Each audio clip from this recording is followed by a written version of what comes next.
In today's video, I'm going to show you how to reset Roblox avatar to default. Let's get started. First, open the Roblox on your computer and log into your account. For now, we'll be using the Roblox on our Chrome browser.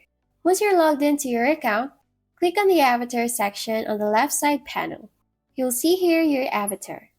If you wish to reset it to default, then unselect all the accessories, clothing, body parts, character, and animation to remove them on your avatar. Now, the default avatar depends on the user's gender selection. For the male user's default avatar, it should consist of the man bundle. These are the man's body parts like these on the screen. Next, for the clothing, it should be blue and black motorcycle shirt, dark green jeans. Next, it has a smile face and paw hair. After selecting all of those, your character should be resettled to default.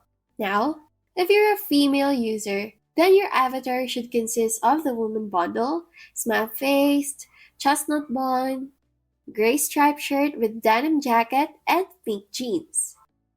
As for the gender-neutral default avatar, it should consist with Skylar bundle, smile face, my favorite pizza shirt, and black jeans. That's basically all of it.